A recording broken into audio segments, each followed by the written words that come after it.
Aku langsung share screen ya, Sal. Hah? Iso. Bisa. Kok tampilanmu beda ya, Zoom? Iki laptop apa sih jane? Kok beda sendiri? Iya, gak enak itu nih. Enggak, suaranya kan biasanya recording in progress. Lebih mau ngomong apa ya? Iki TM berapa ya? TM 1. TM 1 aku wes skip. TM 2. Kampret. Oke. Oh, K3 ya, oke. Oh, tak jelaskan dulu. Jadi ini kan kita ada ketiga di rumah sakit sama di tempat kerja. Jadi TM sebelum UTS dari TM 1 sampai 7 itu dosen bahasnya di rumah sakit, K3 di rumah sakit, terus setelah UTS baru di rumah. baru di rumah, baru di tempat kerja. Oh, baru di tempat kerja. Oke, lanjut karena TM 1 wes itu, selanjutnya TM 2. Biar ngedit PPT bisa. TM 2 sih, Di? Harus PPT kah? Keselamatan keamanan iki ya. Di Aku rumah punya sakit. PDF, coy. Enggak, tak dedekne PPT. Oh, oke. Ya, di luar. Padahal itu direkord. Iya, intro udah ngomong apa.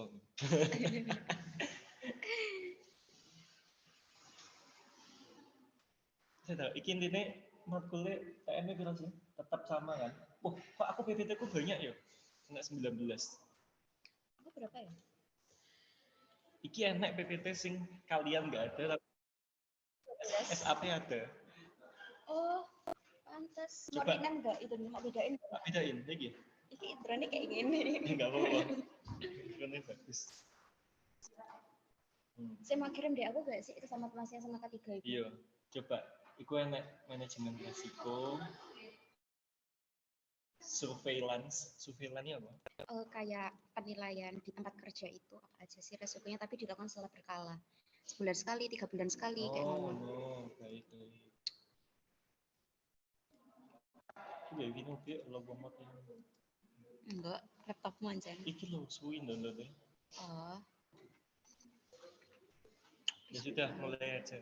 Baik, oke lanjut ke TM2, keselamatan dan keamanan di RS.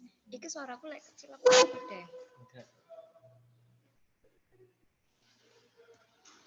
Langsung saja, ini yang pertama bahasnya ergonomi di RS, pasien handling dan transport. So, ergonomi itu kan seperti yang kita tahu adalah bahaya yang nanti mengakibatkan penyakit di muskuloskeletal kayak low back pain itu paling sering dibahas. Yang selanjutnya ada bahaya psikologi di RS itu kayak stres kerja, beban kerja, terus rancangan karir yang tidak jelas. Jadi dia udah bekerja bertahun-tahun tapi nggak cepat naik pangkat, itu menjadi stres kerja tersendiri bagi staff itu. Nanti ada dibahas di TM menjelang. Oh ya, sorry kayak gini. Oh, ngomong. Nanti dibahas sendiri di TM menjelang UTS. Terus ini ada sifat and job stress, workplace violence, ini kekerasan di tempat kerja. Yang ketiga ada manajemen potensi hazard di RS, ini di TM1 udah dibahas. Sebetulnya di TM1 itu ada banyak kan Sal, tapi utamanya itu cuma ada 5, yaitu biologi, fisik, kimia, ergonomi, sama psikologis. Lanjut. Nah ini ketiga industri kesehatan dalam ini wes kayak gini wes ada angka-angkanya. Iya, angka-angkanya nggak usah dibahas aja, nanti lanjut. Ini gampang tinggal baca. Terus ini tujuannya yang pertama ada mengurangi mengendalikan bahaya risiko, 2, 3 tinggal dibaca.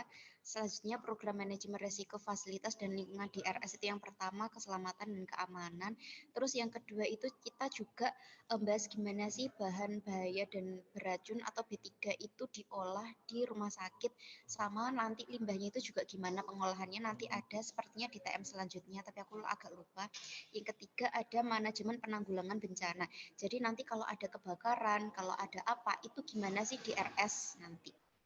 Selanjutnya lanjut sistem proteksi kebakaran. Nah ini, oh iya di yang ketiga tadi itu termasuk juga gempa yang paling sering dibahas sama Nes Ida juga bahas, Nes Linda juga bahas. Jadi kalau ada gempa nanti kita sebagai staf RS itu harus tahu gimana sih cara mobilisasi. Iya, mobilisasi apa namanya itu pasien sama keluarga pasien, kan mereka yang yang pasti panik kan. Terus gimana sih kita harus menangani itu. Yang keempat ini sistem proteksi kebakaran. Itu ada kayak yang segitiga itu warna apa, terus apar yang digunakan warna apa, dan sebagainya.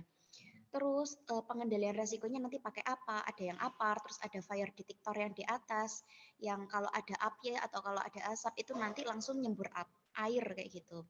Terus yang kelima ini peralatan medis. Ini gimana sih cara milih peralatan, memelihara dan menggunakannya buat ngurangin resiko sebagaimana yang segitiga, bukan segitiga. Yes, pokok tanda-tanda di samping ini. Terus selanjutnya ada sistem penunjang meliputi listrik, air, dan sistem pendukung. Ini kayak keluar di UTS atau UAS meliputi apa saja dari listrik, air, dan sistem pendukung lainnya. Terus langkah keamanannya yang pertama itu mengidentifikasi sama menilai resiko apa aja sih yang ada di rumah sakit gitu. Yang kedua, pemetaan area berisiko. Jadi ini tuh nanti dijelasin kalau di misal di UGD itu berisiko apa, ledakan atau kebakaran. Terus kalau di ruang OK, di ruang operasi itu lebih resiko apa, kebakaran atau ledakan dan lain sebagainya.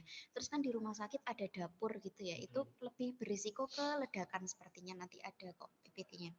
Terus terakhir itu melakukan upaya pengendalian dan pencegahan lain pada kejadian tidak aman.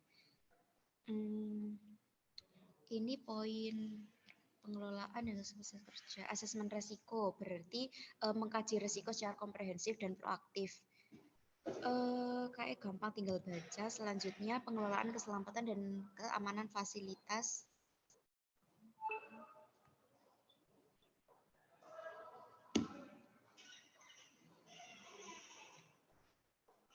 Kayak gampang sih, lanjut aja. Pengelolaan Asesmen resiko keselamatan. prakonstruksi ini itu gimana? Intinya sebelum prakonstruksi, sebelum dibangun gitu. Aku Asesmen risiko prakonstruksi, asesmen setiap ada konstruksi, remanufaktur.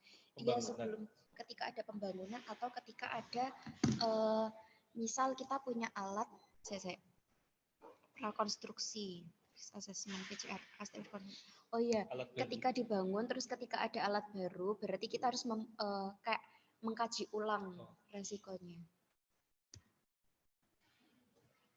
Tadi sambil ngedit tuh. Baru tahu. Ini nyambung loh sampai keselamatan pasien. Nyambung iya, semua. Gue wes belajar itu. Wes. Nyambung ternyata belajar. Oh ternyata gak serumit itu. Emang ketiga seru coy, aman. Aman, lanjut. Yang D merencanakan dan melakukan pencegahan dan menyediakan fasilitas pendukung yang aman. Kayak nggak ada masalah. Yang E menciptakan lingkungan yang aman dengan penggunaan kartu identitas oleh seluruh staf dan semua individu yang bekerja di rumah sakit. Kayak aman nggak? Selanjutnya pengelolaan keselamatan dan keamanan fasilitas. Oh ini lanjutannya, melindungi dari kejahatan perorangan ini. Terus selanjutnya ada melakukan monitoring dengan memasang kamera CCTV yang dapat dipantau di ruang security pada daerah terbatas, kayak di ruang bayi, kamar operasi, dan daerah berisiko lainnya. Terus pemasangan kamera CCTV itu nggak dibolehkan di ruang pasien dan harus memperhatikan hak privasi pasien. Pengecualian untuk pasien jiwa yang gaduh gelisah dapat di kamar pasien tapi dipantau di nurse station. Selanjutnya monitoring melalui pemasangan kamera CCTV itu diperlakukan untuk daerah terpencil atau terisolasi. Poin H menyediakan fasilitas yang aman sesuai peraturan dan perundang-undangan. Terus pengelolaan keselamatan dan keamanan fasilitas. Ada risiko terhadap pasien, keluarga, staf, pengunjung, vendor.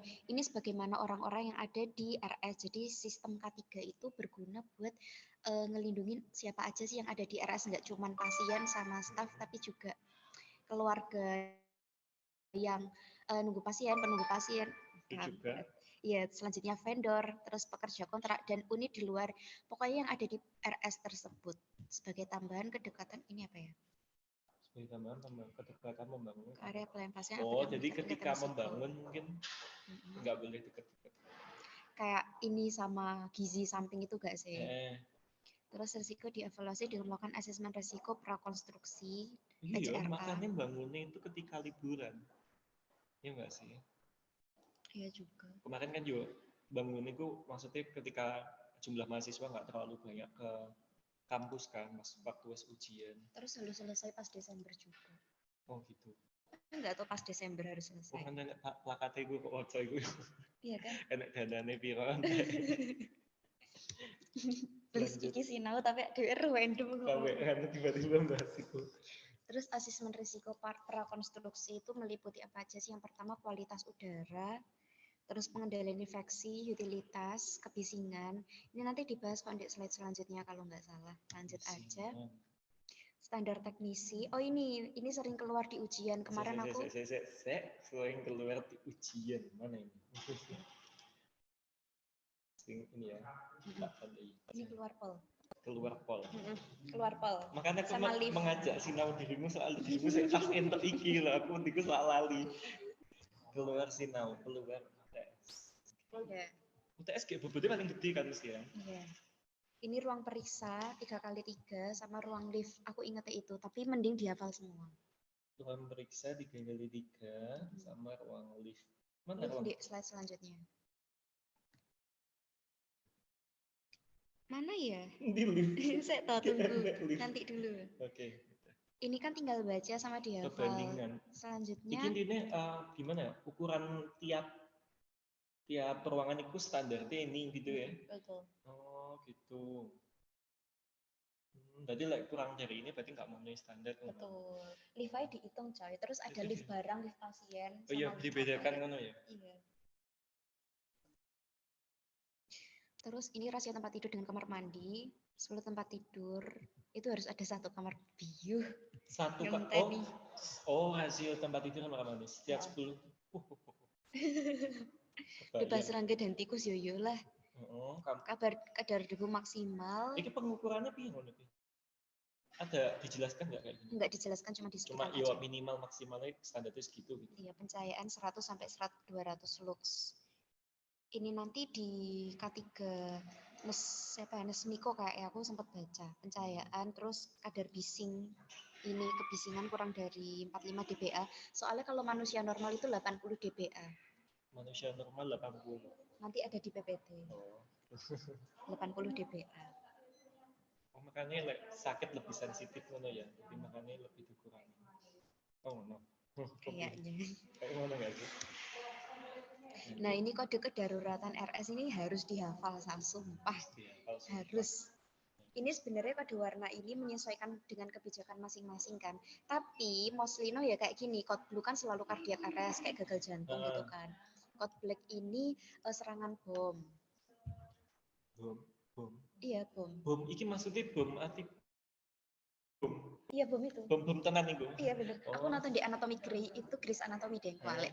Itu ada pasien yang dia buat rudal. Sorry, buat rudal sendiri. Gak masuk akal wong loro kayak rudal gitu. Kayak rudal sendiri terus ketembak di dadanya dia. Ternyata rudal itu belum meledak. Jadi itu mereka menganukan kode hitam ini, code black. Oh, di RS itu. Hati-hati. Iya. Terus mereka mengoperasi sambil ngeluarin itu pelurunya. Ngeri ya. Pembeledos. Terus code brown itu tuh chemical yang sama kimia. Yes, pokok dibaca aja. Kalau green ini evakuasi. Kimia, ini zat kimia ngono ya. Iya, betul. Abu-abu kisah. Kode kedaruratan. Air execution-nya gas. Bukan hazard sih, kan hazard itu kayak resiko dan ini udah terjadi. Ini terjadi. Oh, ini wis terjadi gitu ya. Yep. Evakuasi, mass casualty accident apa? Casualty accident, kecelakaan massal. Kecelakaan massal. Pediatric emergency medical intervention. Violence apa? Kekerasan. Missing patient masih hilang. Oh, hilang. Malah hilang. Astagfirullah. Aku belum nemu pediatric emergency ini kayak apa ya? Pediatric emergency bayi. Kan kayak anak-anak, iya pediatric. Tapi aku kayak belum pernah ketemu atau dengar di film ataupun di apa. Masuk penyakit-penyakit apa jenenge yang dialami bayi, muntaber, keracunan. Emang segala darurat itu kah sampai digawe kode ya? Iya. Emang bayi bisa melakukan apa? Shelter in place air exclusion. Lanjut saja, bagaimana menilai RS aman untuk bekerja? Our TCIR last year. Ini apa ya?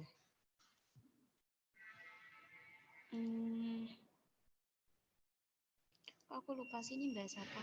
Lanjut aja. Iki kayaknya nganu nggak sih? Koyo standar standarnya. Jadi Apa? kayak ini list pertanyaannya gitu loh. Oh gitu. What was our TCR last year?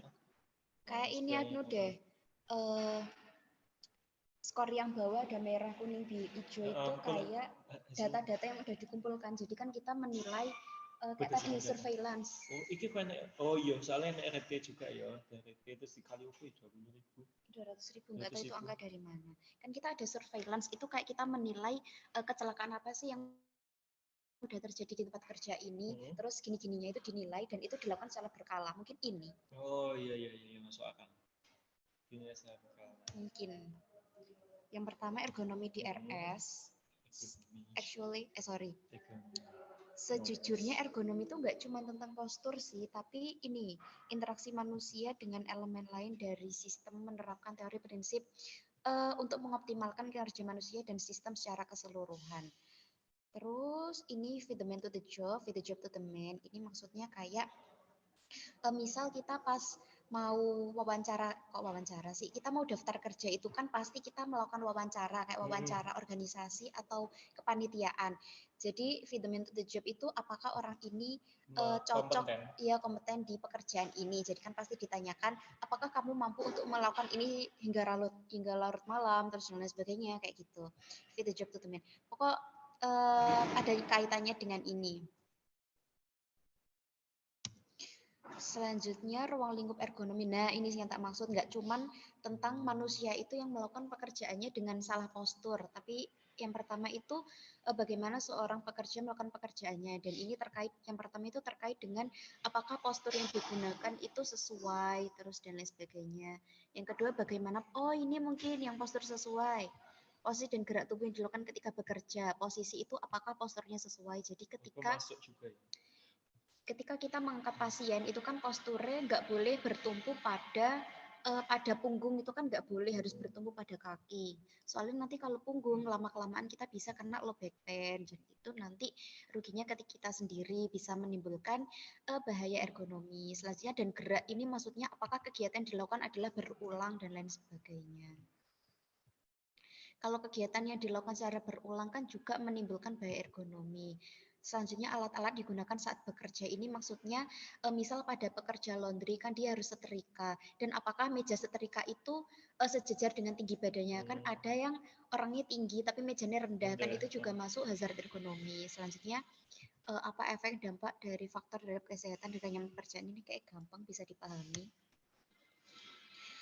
Domainnya yang pertama ada ergonomi fisik, yaitu berkaitan sama karakteristik anatomi manusia antropometrik. Ini kayak TBBB gitu gak sih, antropometrik, fisiologis dan biomekanik.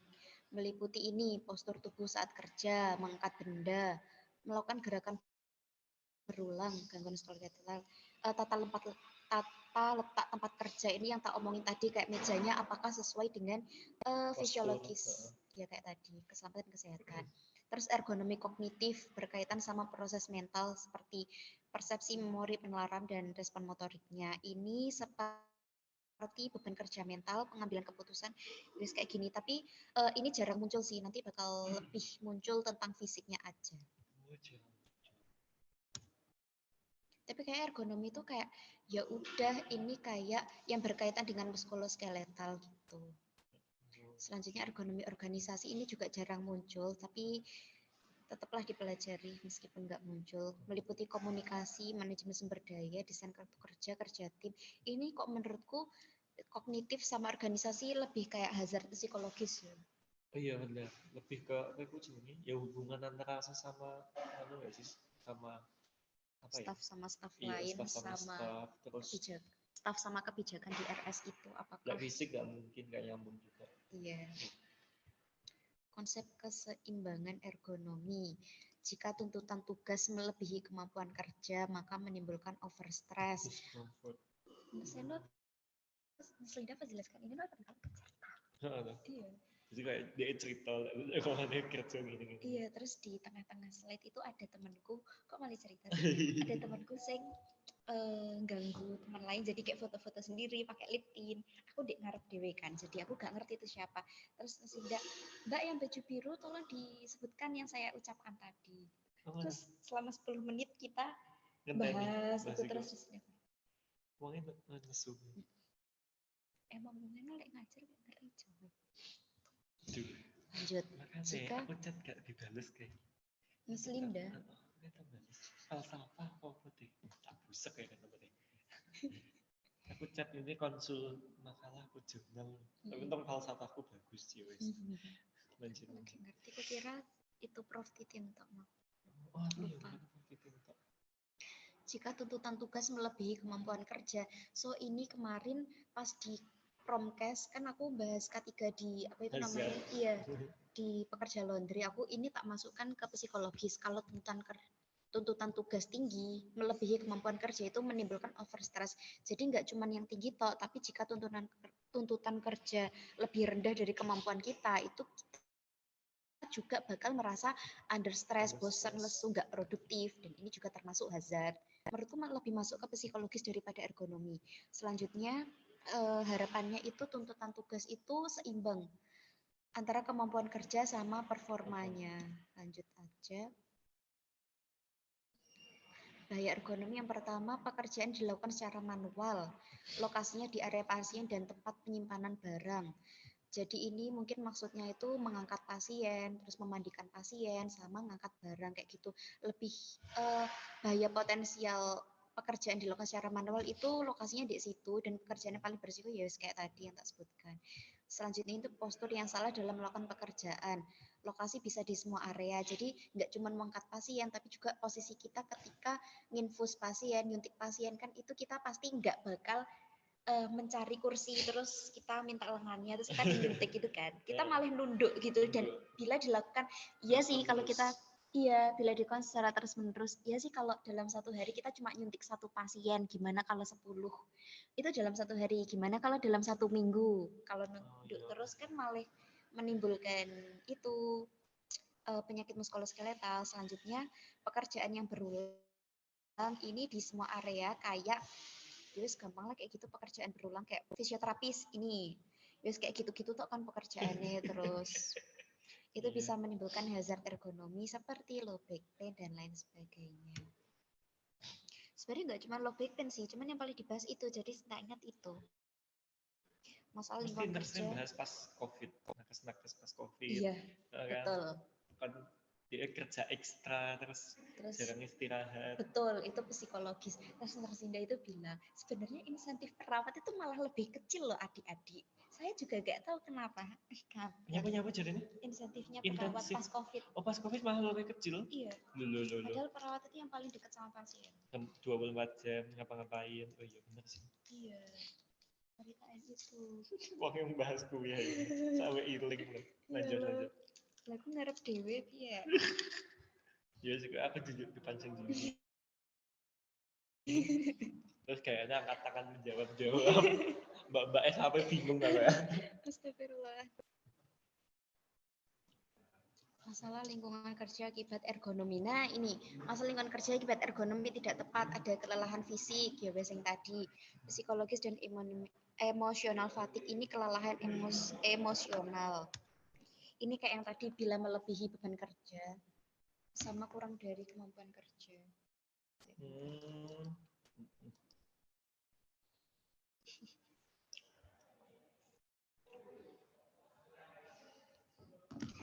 Selanjutnya, ini musculoskeletal disorder MSDS. Kampret.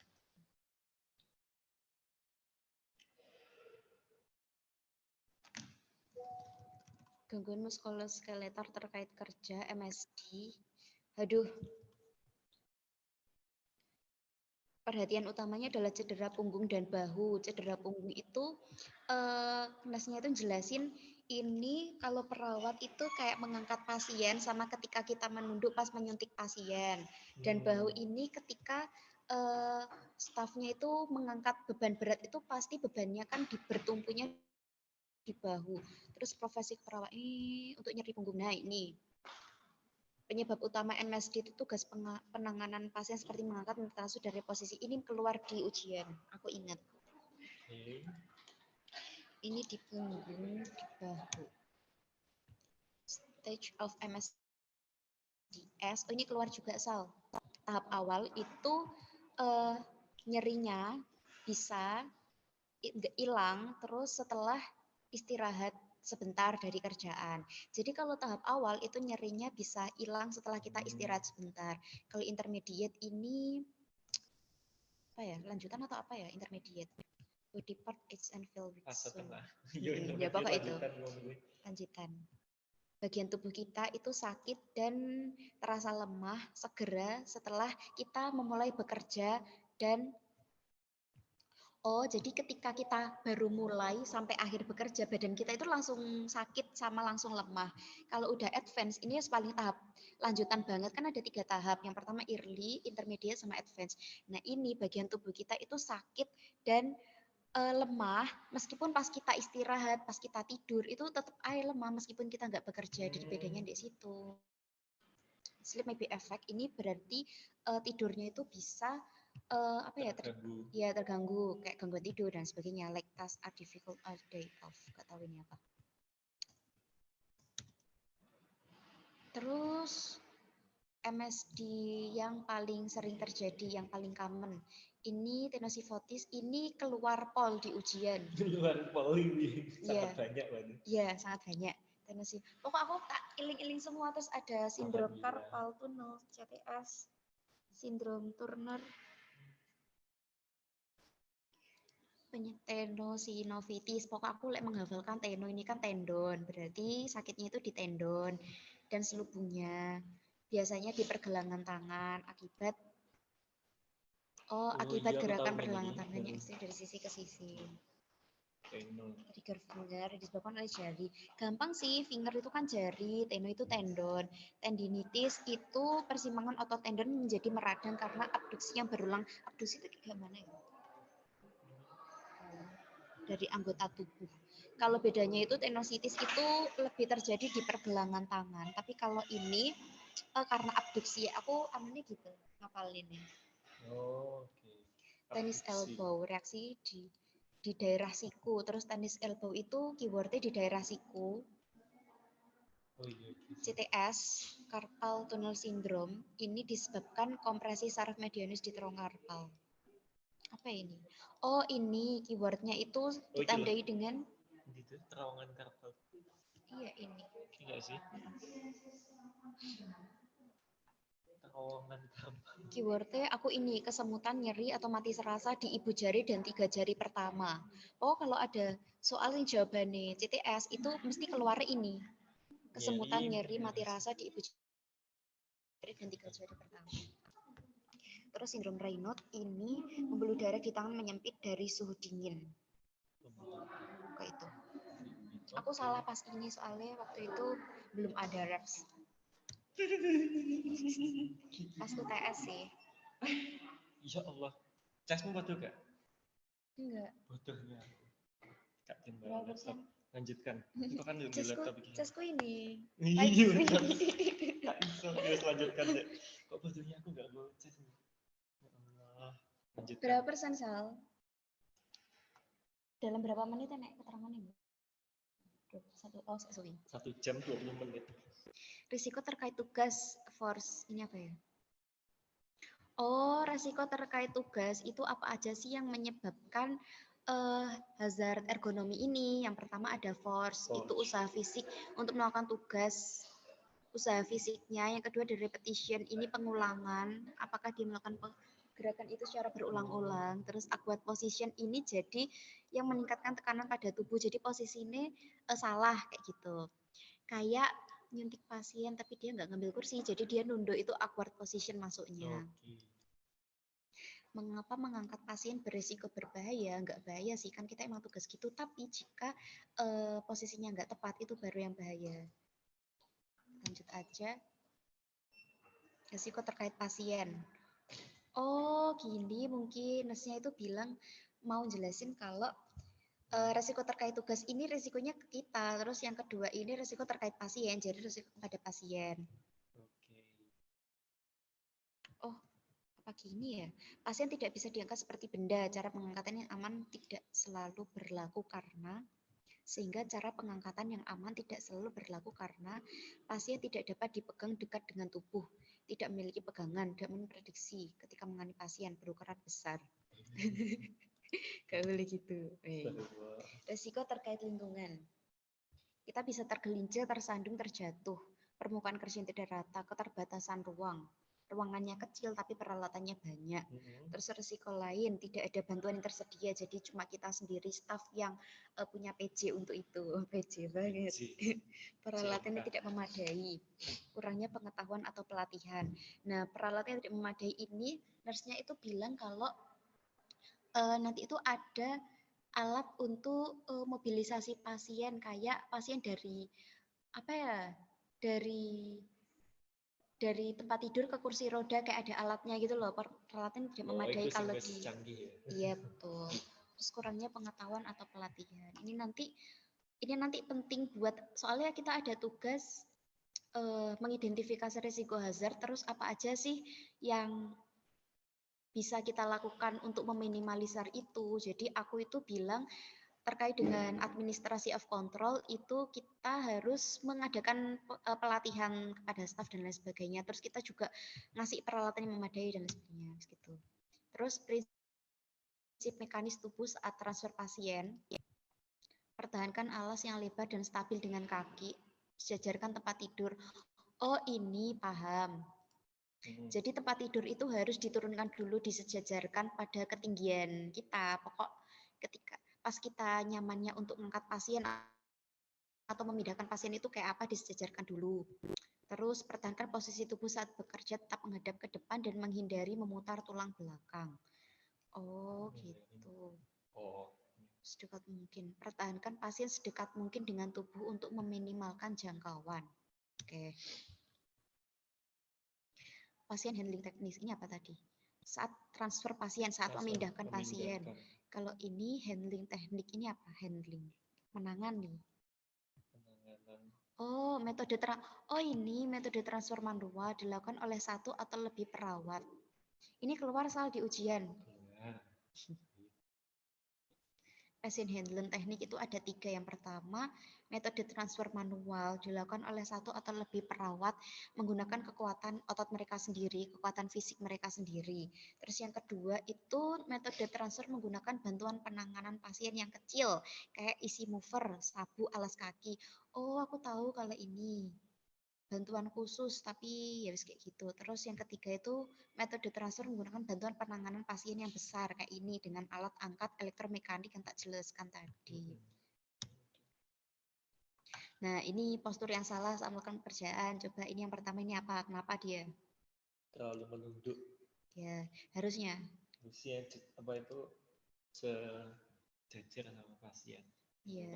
Kursi. Oke, harusnya dia narik kursi terus dia duduk, atau enggak tempat tidurnya ini dinaikkan. Betul. Terus yang kedua ini kenapa salah? Oh, sama aja sih. Iya. Ini dia kayak nunduk gitu, sakit gak sih ini deh? Iya loh, aku keranku pendek terus aku wudhu aja kayak ya Allah, boyokku. Iya ya, warna aku sing tinggi. Kampret. Langsung sungkem malah nih sekarang.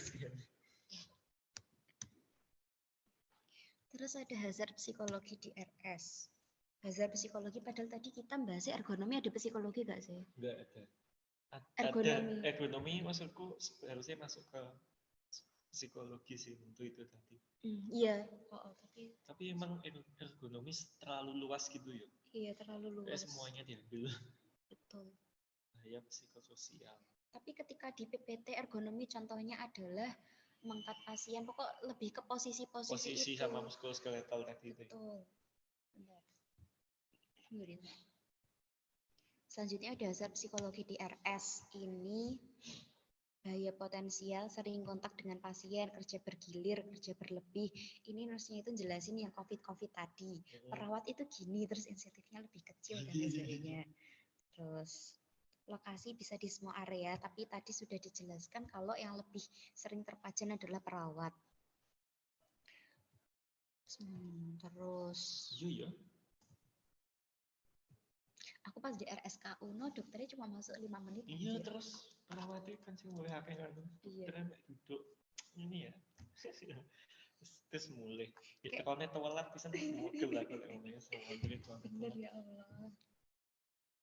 Headless capacity.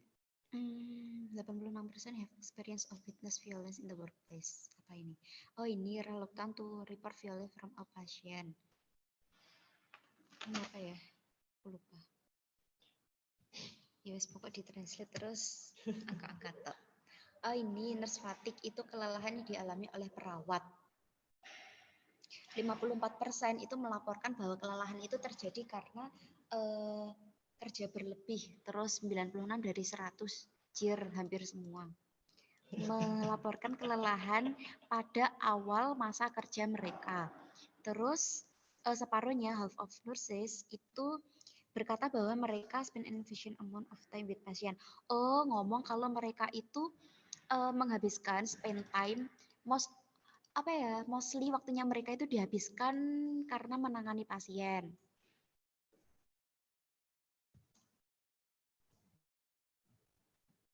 Terus ini apa ya? Subjektif motivation.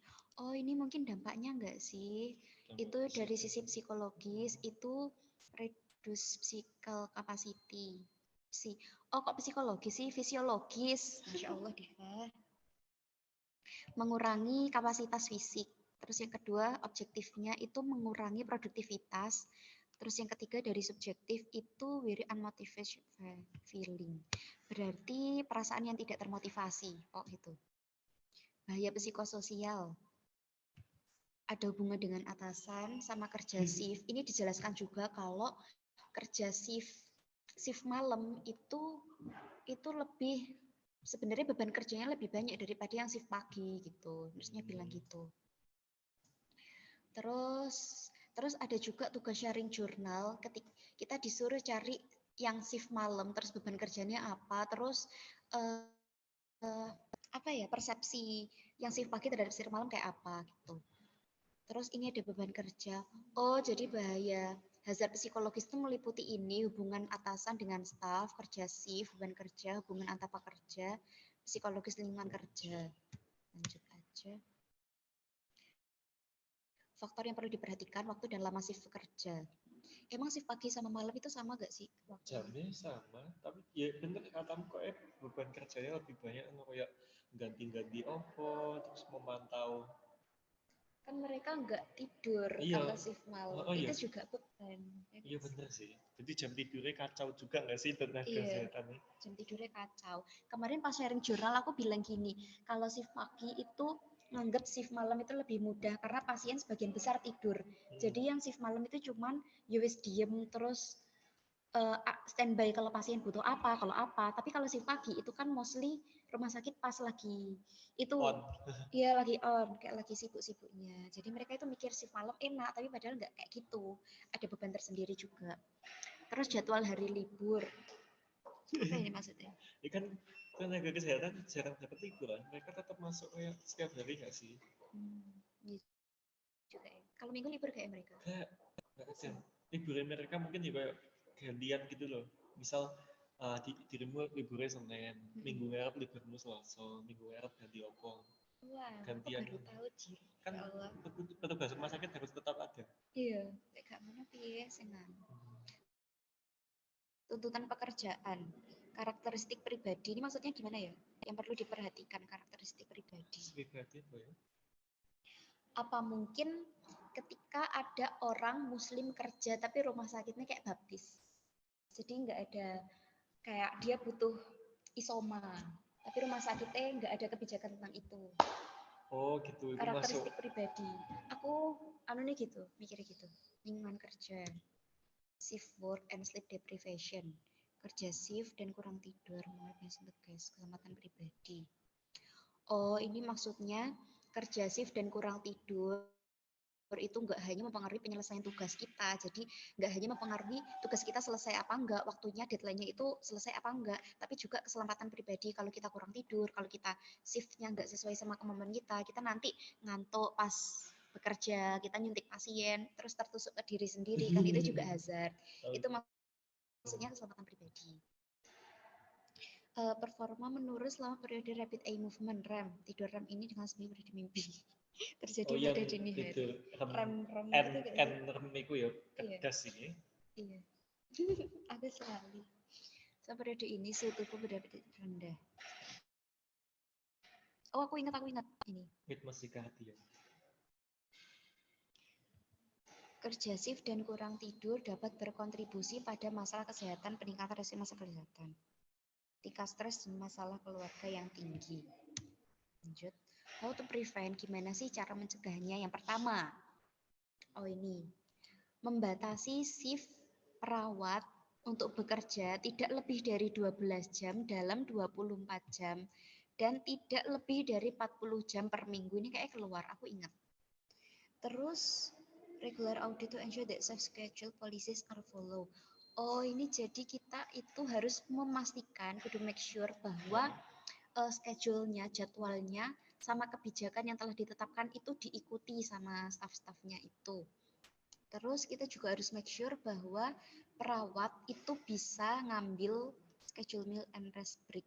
Oh, bahwa perawat itu Apple itu kayak bisa ngambil jadwal makan siang sama istirahatnya mereka. Tuh. Policies to allow Mrs. to take nap during long shift. Establishing policies. Terus selanjutnya ini ada kebijakan untuk law itu mempersilahkan apa ya? Memperbolehkan perawat to take naps during long shift. Jadi ketika long shift-nya itu perawat diperbolehkan untuk tidur. Kayaknya di PPT apa gitu ada tentang napping. Gue udah tentang promotif preventif itu belum? Ketemu belum? Apa itu? UTM berapa ya? Aku lupa. Pokok di RS sebelum UTS. Yang pengendalian promotif, preventif, 4 mungkin. kuratif, Iki rehabilitatif. kebakaran. Pokoknya yang enggak 3. Soalnya 4 itu kebakaran, B3, prasarana. Oke. Supporting nurses decision to decline working extra shift or overtime without penalizing them. Berarti kita harus mendukung keputusan perawat itu untuk menolak, misal kalau dia nolak kerja ekstra atau overtime, itu juga ya hak dia sih. Kan tadi bilangnya nggak boleh lebih dari 12 jam dalam 24 jam. Oke, baik. Manajemen potensi hazard di RS. Peran organisasi ya wes kayak gini, peran RSC. Organisasi kesehatan untuk membuat kerja shift lebih aman dan mendidik para pekerja tentang strategi penyesuaian. Pimpinan harus tahu cara mengevaluasi pekerja, mencari tanda-tanda kurang tidur, stres, dan kelelahan. Emang iya di RS kayak gitu implementasinya? Enggak sih, ya. Ini malah teori tok. Teori tok gitu. Ya, apapun kita untuk pasien. Tapi makanya enggak menyalahkan sama pemane pekerja RS itu kadang kan kayak leha-leha. Iya, betul sih. Wes, kan karena frustasi. Aku nggak kaos anjir. Lanjut. Mengevaluasi hubungan antara shift kerja dan kesehatan pribadi. Kayak ada hubungannya sama yang sebelumnya, nomor 3.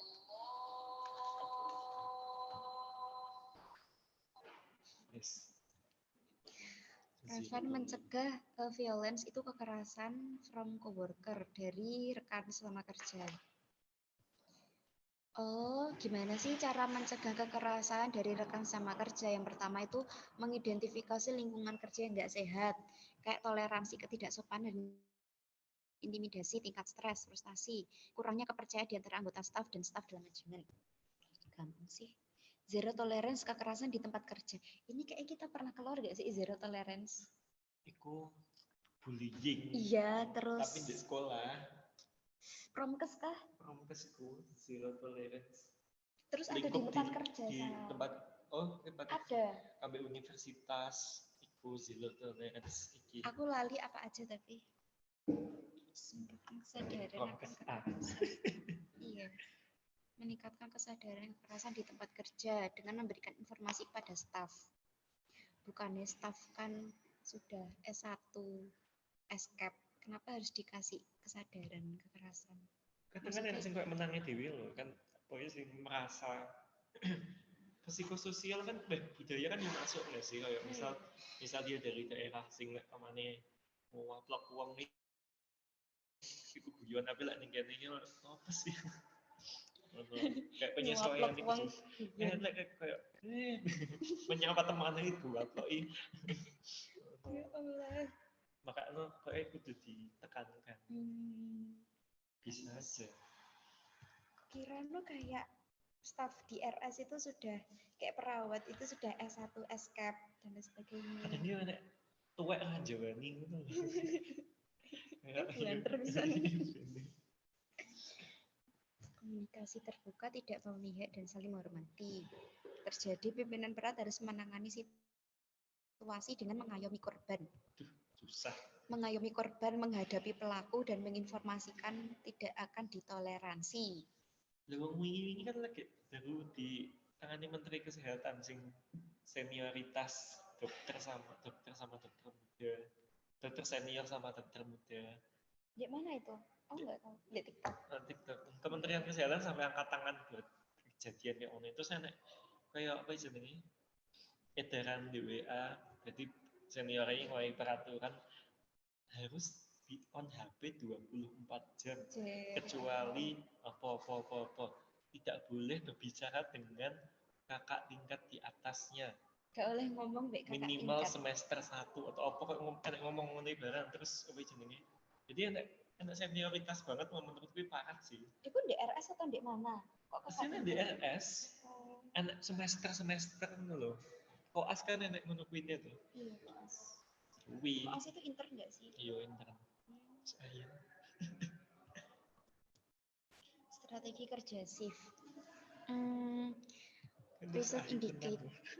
Masa liwat jeneng Kak Allah. Terus lagi kenal loh, sumpah. Ini kayaknya belajar. Saya mau belajar. Lanjut. Indicate Apa yang break belajar? legs. K3. Siap-siap. Yeah. Semester depan. Inward setting can improve worker Langsung alertness. Mungkin dosen SIK loh.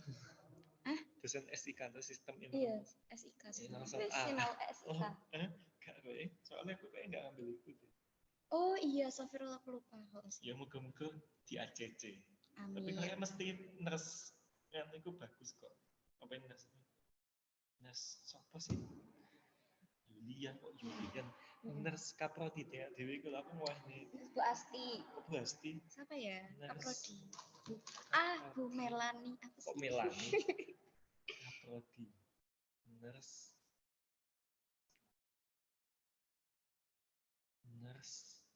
apa ya? Aduh, siapa sih aku lupa. Melani Kaprodi nih Dewi. Bu Asti itu apa terusan? Oh, beda. Terus ganti kok Wongnya baik kok iki. Seneng aku. Endi to? Ciur di Safwa. Oh, Bu Yati. Oh iya, Bu Yati. Oh iya, gizi. Yati sama Melani. Waduh, Tim Melani. Gua kok aku pamit kominfo iku Oh iya enggak apa-apa, bagus. Nanti tak konversikan SKS nanti didiskusikan ya. Terus indicate break legs in setting can improve alertness. Oh, jadi ini cahaya yang terang di setting tempat kerja dapat meningkatkan kewaspadaan sama alertness itu apa ya? Kayak kewaspadaan nggak sih? Terus pokok performanya meningkat dengan break legs itu. Terus cahaya yang minim itu kan juga masuk ke hazard apa ya? Cahaya minim. Kan kamu makanya setiap apa sih?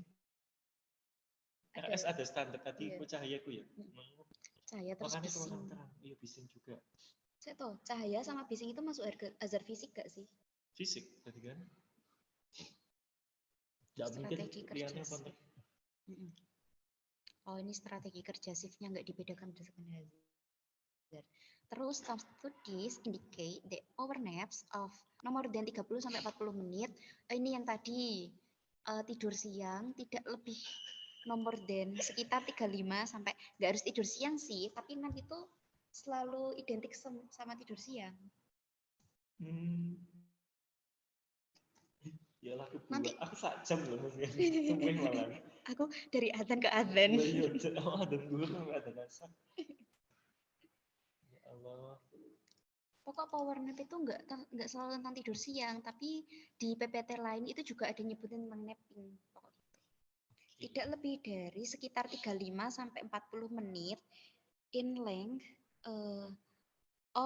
Maksudnya yang lamanya 35 sampai 40 menit itu bisa meningkatkan kewaspadaan selama sleep time of a shift.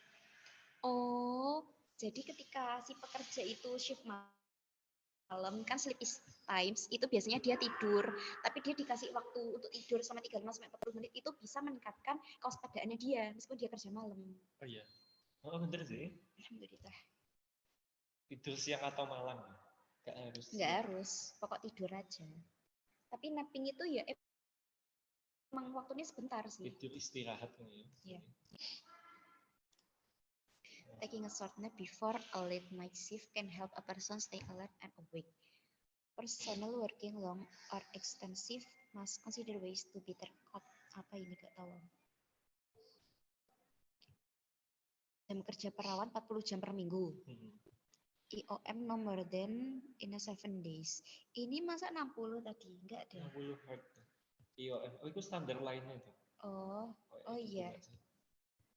Dan tidak lebih dari 12 jam dalam 24 jam on a single day. Oh ini bedanya napping sama sleeping. Napping itu ya wis bentar. Oke. Selama 35 sampai 40 tadi. Kalau sleeping ya wis kayak biasanya. Manfaat napping. Nah ini membuat otak membuang informasi tidak penting kayak bisa dibaca. Memori otak, meningkat kewaspadaan. Gampang. Nah ini yang sering dibahas tadi, menurunkan dampak gangguan tidur akibat shift malam. Strategi napping ini ada keluar di ujian, tapi kayaknya tinggal anuai. K3-nya kayak apa ya namanya? Kayak milih jawaban yang paling pas gitu loh. Gak usah analisis gitu ya. Iya. Gak ke IDK. Kita gak sinau ya gak ngerti. Strategi napping. Iya emang. Strategi napping menemukan tempat yang baik untuk tidur sesaat. Terus pilihlah ruangan yang gelap, pastikan bahwa tidak terlalu panas. Ini gampang.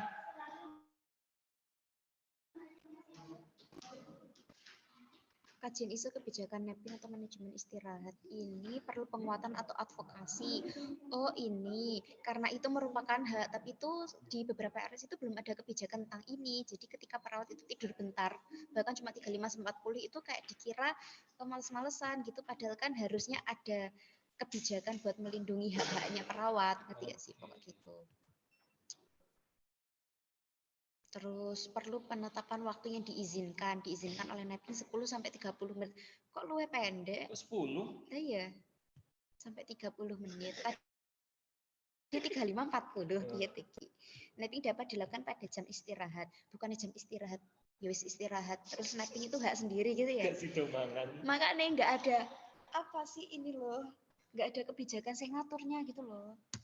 Oke deh, UU kesehatan kita nggak ada napping ya? Nggak ada, belum ada. Makanya kajian isu ini benar. Harus ada penguatan atau advokasinya. Job stress yang menyebabkan stres kerja, beban kerja tinggi dan jumlah staf tidak memadai. Jadi ketika pasiennya 10, perawatnya cuma 2, kan sangat tidak memadai. Nggak sebanding. Iya, sumber daya tidak memadai untuk menyelesaikan tugas. Sumber daya ini aku tahu sih, tapi gimana yang jelasnya nih? Sumber daya tidak memadai. Menyelesaikan hampir tugas. sama nggak sih? Sumber daya. Sumber daya apa ini? Beban kerja tinggi dan jumlah staf. Ini no kayak ketika di laundry dari semua ruangan. Iki SDM, iki sumber daya apa? Sumber daya semua gak sih? Kayak sumber daya. Alat, perawatan, iya, betul. Ya, mungkin. Betul. Fasilitas. Inventaris. Terus bekerja di area pekerjaan atau peran yang tidak familiar. Mungkin karena dia biasa di laundry terus dia disuruh pindah. Enggak familiar itu melibatkan job stress. Shift kerja melebihi 18 jam. Kayak mau muninya 12 jam. Yeah. Oh, itu jadi indikator stres menurut ini itu intinya lebih dari 8 jam itu stres. Tapi makanya ada batasannya maksimal 12 jam. Betul. Oke. Tidak mendapat kesempatan untuk request jadwal. Oh iya, gara stres. Tapi kok ini penaan. Makanya tadi kan ada hubungannya dia ada masalah sama keluarga atau apa itu ya. Oh iya ya, ini nalar kabeh nggak sih? Iya coy, nalar. Oh iya, aku ambil. Gak ada pengakuan dari kemampuan senior untuk melakukan pekerjaan yang baik. Oh berarti ini nggak ada apa itu namanya? Intinya kayak nggak ada pujian, nggak apa-apa, kayak dia mengharapkan apresiasi. Apresiasi, betul. Bakat dan keahlian pribadi tidak dimanfaatkan. Apa biologis, fisik dan kimiawi. Potensi kekerasan di tempat kerja meningkat. Departemen atau organisasi yang buruk. Oh, bisa nggarai job stress. Peran manajemen dalam mendukung ways to cope with stress. Gimana sih cara mengatasi stres itu, coping stresnya? Ini melakukan pertemuan staf dan mungkin komunikasi terbuka. Iya. Menerapkan manajemen stres bagi staf perawat. Memberikan konseling yang dapat diakses dari sumber yang tidak menghakimi. Aduh, gak bisa ini. Sulit ya kan. Aku pas SMP curhat ke guru BK. Iya, disebarne kan. Iya, coy. disampaikan Disampaikan ke utiku, ya Allah. Gak jelas loh wong-wong ini. Emang. Guru BK barangnya nggak berkompeten, barang kalau buka di setelah di guru BK. Iya, Jir. Aku mau alas ke guru BK. Biar aku kena bullying loh. Jadi pas MI aku tadi baca-baca itu enak buku kasus ngono loh. Baca-bacanya pokok ben aku apa jenenge? Kan aku dijuara toh, iso aku gak ngamuk ono dilok-lokne apa kayak ngene terus tiba-tiba aku misuh nih dicuat tentang buku kasus ini. Jadi ki nggak ada batasan buat siapa yang mau menulis di situ loh. Misalnya guru atau ketua kelas, ini kabeh sak kelas itu yang nulis dadi nek 40 50 sampai halamannya full walike bareng nih sik ditulis. Iya, ya Allah kok gitu. Malah aku cerita guru BK bareng baru kan diceluk toh, terus aku cerita wong ini malah kayak aku sik willing gemes aku lagi. Anjir. Tapi pas SMA sangat membantu saya guru BK. Yes, like kui lumayan. Iya, buat lumayan. masuk PTN. Betul. Lanjut. Promosikan fleksibilitas dan kreativitas dalam departemen. Fleksibel sama kreativitas. Pastikan staf yang memadai dan sumber daya memadai. Oh, ini ada kaitannya sama tadi. Mengatur area kerja dan departemen agar berfungsi secara efisien. Area kerja dan departemen biar bisa berfungsi secara efisien. Paham. Menekankan pentingnya keselamatan dan kesehatan pekerja. Nah, ini yang kata Mas Linda itu kayak kita itu terlalu fokus ke perawat, tapi kita itu nggak fokus sama diri sendiri gitu. Sediakan sesi pendidikan dan pelatihan in service secara teratur. Aku nggak tahu in service itu apa. Service kan jasa, in service. Oh, mungkin pendidikan dan pelatihan pas kita terjun di layanan jasa kan kita ya wis perawat kayak gitu secara teratur. Menerapkan sistem pengaduan dan saran. Ketika pekerjaan didesain untuk cocok dengan kapabilitas orang-orang, itu menghasilkan result in better work and a better experience. Untuk mengerjakan itu. Iya. Thank you. Istirahat. Anjay. Oke, istirahat. Nanu, recordnya. Aku tak. Stopan. Wis ben kesimpen.